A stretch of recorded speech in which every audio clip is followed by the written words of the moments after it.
अस्सलाम वालेकुम क्लास। उम्मीद है आप सब ठीक होंगे। मैं हूं आपकी कंप्यूटर की teacher class K7। Last lecture में हमारा चैप्टर नंबर 4 कंप्लीट हो गया था। इसके साथ ही हमारा फर्स्ट टर्म का भी सारा काम कंप्लीट हो गया था। फर्स्ट टर्म में हम लोगों ने chapter number 1 and chapter number 4 किया था। अब हम उसकी रिवीजन स्टार्ट करते हैं। आज के लेक्चर में हम चैप्टर नंबर 1 की रिवीजन करेंगे। चैप्टर नंबर 1 है हमारा नेटवर्क एंड कम्युनिकेशन। नेटवर्क का मतलब है कि जब दो से ज़्यादा कंप्यूटर आपस में कनेक्ट कर दिए जाएं, ठीक है, कोई डाटा को शेयर करने के लिए, तो वो क्या करते हैं, नेटवर्क परफॉर्म करते हैं, ठीक है। और कम्युनिकेशन का मतलब है कि जब वो दो कंप्यूटर्स आपस में डाटा को शेयर करें, ठीक है, वो डाटा किसी भी तरह का हो सकता है, कोई ऑडियो वीडियो हो सकती है, कोई बंडल हो सकता है, या इसी तरह और भी काफ़ी सारी चीज़ें हैं जो कि हम कंप्यूटर एक दूसरे के साथ शेयर करते हैं, तो वो हमारा क्या होगा, एक दूसरे के साथ कम्युनिकेट करे हैं, तो वो हमारी होगी कम्युनिकेशन। सबसे फर्स्ट जो हमने टॉपिक पढ़ा था वो है सिस्टम यूनिट। सिस्टम यूनिट क्या है कि वो एक बॉक्स होता है जिसमें डिफरेंट कंप्यूटर के कंपोनेंट्स मौजूद होते हैं, ठीक है। इसमें पावर सप्लाई हो सकता है, रैम है, रोम है, motherboard, processor, expansion slots, expansion card, power cables और डाटा केबल्स, ये वो सब चीज़ें हैं जो सिस्टम यूनिट में मौजूद होती हैं। सिस्टम यूनिट को हम इनकरेक्टली तौर पे इसे CPU बुलाते हैं, ठीक है। इसका नाम CPU नहीं है, सिस्टम यूनिट एक अलग चीज़ है। CPU सिस्टम यूनिट के अंदर एक कंपोनेंट है, ठीक है। नेक्स्ट टॉपिक है मदरबोर्ड। मदरबोर्ड क्या है, सभी जितने भी कंप्यूटर के अंदर डिवाइसेस लगी होती हैं वो डायरेक्टली या इनडायरेक्टली तौर पे मदरबोर्ड के साथ अटैच होती हैं, ठीक है, इसलिए उसे मदरबोर्ड कहा जाता है, ठीक है। मदरबोर्ड के अंदर डिफरेंट डिवाइसेस मौजूद होती हैं जैसे कि microprocessor, BIOS, memory, RAM, serial और parallel ports, expansion slot, VGA card, sound card, fax modem card, battery और डिस्क ड्राइव कंट्रोलर, ये सारी क्या है, ये मदरबोर्ड्स के अंदर मौजूद डिवाइसेस होती हैं जो कि मदरबोर्ड के साथ डायरेक्टली या इनडायरेक्टली तौर पर अटैच होती हैं। इसके बाद हमारा टॉपिक है प्रोसेसर। प्रोसेसर क्या करता है, ये इनपुट डिवाइसेस से डाटा को रिसीव करता है, उसके बाद इंस्ट्रक्शंस जो होती हैं डाटा की, ठीक है, कि डाटा को हमने किस तरह प्रोसेस करना है, उन्हीं इंस्ट्रक्शंस के मुताबिक डाटा को प्रोसेस करता है और उसके बाद हमें आउटपुट देता है, ठीक है। आउटपुट मतलब रिजल्ट देता है। वो रिजल्ट हमें किसी भी तरह दे सकता है, किसी प्रिंटर के ज़रिए, ठीक है, या स्क्रीन पर ही शो करवा सकता है। CPU, हम प्रोसेसर को CPU भी कहते हैं। CPU क्या है, कंप्यूटर का एक ब्रेन भी कहा जाता है।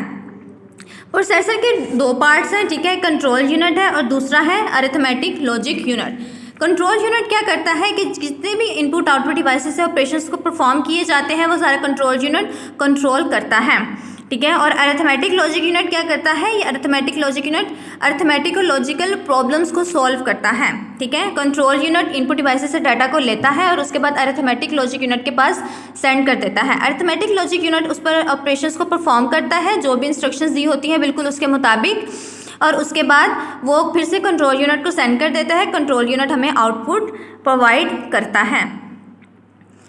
नेक्स्ट जो हमारा टॉपिक है वो है मेमोरी, ठीक है। मेमोरी क्या है, स्टोरेज, हमारी स्टोरेज होती है, ठीक है, कंप्यूटर के अंदर जहाँ पे हम अपना डाटा को स्टोर करते हैं। दो तरह की मेमोरी होती है, ठीक है, एक होती है रैम और दूसरा रोम। रैम को हम प्रोनाउंस करते हैं, रैम जो हमारी है उसको प्रोनाउंस करते हैं रैम, और ये स्टैंड्स करता है रैंडम एक्सेस मेमोरी। ये हमारी कंप्यूटर की मेमोरी है जो कि रैंडमली तौर पर एक्सेस की जाती है। जब भी हम कंप्यूटर में कोई, जैसे कि मैंने कोई डॉक्यूमेंट बना रही हूँ, ठीक है, तो वो हमारा कहाँ पे सेव होगा, रैम में, ठीक है। रैम में हमारा जो डाटा है वो हमारा चेंजेबल होता है। दूसरी है ROM. ROM is abbreviation of read only memory. ROM stands for read only memory. ये कंप्यूटर की ऐसी मेमोरी होती है जिसे हम सिर्फ रीड कर सकते हैं, राइट नहीं कर सकते, ठीक है। अगर उसे राइट करना हो तो वो थोड़ा सा ट्रिकी काम है और थोड़ा डिफ़िकल्ट काम है, लेकिन उसे राइट किया जा सकता है, लेकिन मोस्टली हमारा कंसेप्ट ये है कि हम इसे राइट नहीं कर सकते।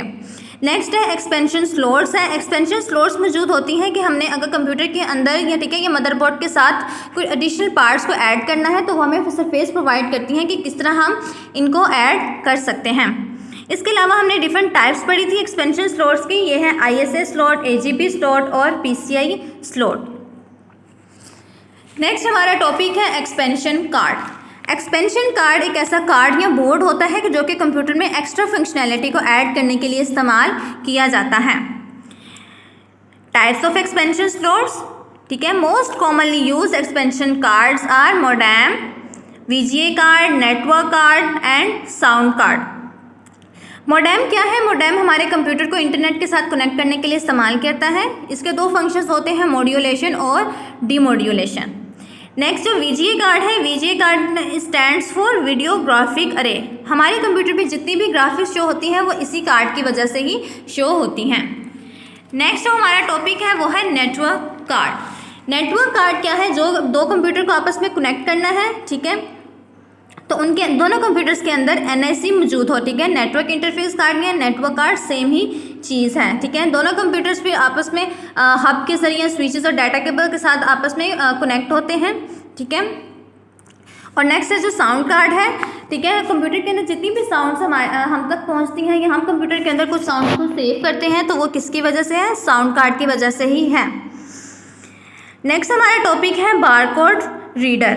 बारकोड रीडर जैसे कि इसके नाम से ही पता चल रहा है, ये हमारे बारकोड्स को रीड करने के लिए इस्तेमाल किया जाता है, ठीक है, जो कि डिफरेंट प्रोडक्ट्स पे लिखे होते हैं, ठीक है। प्रोडक्ट्स पे बारकोड्स बने होते हैं, उनको रीड करने के लिए इस्तेमाल किया जाता है, ठीक है। किसी भी प्रोडक्ट की हमने किसी प्रोडक्ट के बारे में जानना हो, किस कंट्री में बनाया गया है, ठीक है, उसके बारे में कंप्लीट इन्फॉर्मेशन हमें बारकोड रीडर से मिल जाती है। मोस्टली हम लोग प्राइसेस को देखने के लिए बारकोड रीडर का इस्तेमाल करते हैं। बारकोड रीडर की डिफरेंट टाइप्स हैं, जैसे कि पेन और wand type readers, semi automatic handheld readers, reader gates for automatic scanning, ठीक है। ये डिफरेंट टाइप्स ऑफ रीडर्स हैं। फिंगरप्रिंट रीडर, ये फिंगरप्रिंट्स को रीड करने के लिए इस्तेमाल किया जाता है। और एंड पे है रोबोट, ठीक है। रोबोट के बारे में तो आप सबको पता है कि ये डिफरेंट टास्क को परफॉर्म करने के लिए बनाया जाता है, ठीक है, और वो बहुत स्पीडली करते हैं और प्रिसाइजली मतलब एक्यूरेट तरीके से बिल्कुल करते हैं, बिल्कुल टास्क को परफॉर्म करते हैं। दुनिया में बहुत तरह के रोबोट्स इस्तेमाल किए जाते हैं जो कि एक या एक से ज़्यादा टास्क परफॉर्म कर रहे होते हैं। यहीं पे क्लास आपकी चैप्टर नंबर 1 की रिवीजन ख़त्म होती है। अब हम देखते हैं कि हमने एक्सरसाइज में क्या क्या किया था। एक्सरसाइज में हम लोगों ने बुक वर्क किया था जिसमें आपकी 8 फिल इन दी ब्लैंक्स थी, उसके अलावा आपके 10 MCQs थे, ठीक है। ये आपको बुक पर ही काम करवाया गया था। उम्मीद है ये आपने अपनी बुक पर कर लिया होगा और याद भी कर लिया होगा। इसके अलावा हम लोगों ने शॉर्ट क्वेश्चन आंसर्स किए थे जो कि हमारे पेज नंबर 13 पे मौजूद है। Question number 2, 4, 5, 6, 7 and 8। ये सब काम भी ये सब भी आंसर्स मैंने आपको लिखवा दिए थे, ठीक है। ये भी मुझे उम्मीद है आपने अपनी कॉपीज़ पे कर लिए होंगे। इसके अलावा डिफ्रेंशिएट बिटवीन का एक क्वेश्चन है जिसमें हम लोगों ने क्वेश्चन नंबर 1 और 2 किया था। डिफ्रेंशिएट मतलब दो चीज़ों के दरमियान में हमने डिफरेंस बताना है, ठीक है। एक हमने किया था CPU और सिस्टम यूनिट और दूसरा किया था CU और ALU। लॉन्ग क्वेश्चन आंसर्स थे हमारे क्वेश्चन नंबर 1, 2, 3 एंड 5। ये भी आपको मार्क भी करवाए गए हैं और लिखवाए भी गए हैं। और इसके अलावा हमने एक डायग्राम की थी, ठीक है, ये आपके पेज नंबर 12 पे मौजूद है। मदरबोर्ड की डायग्राम है।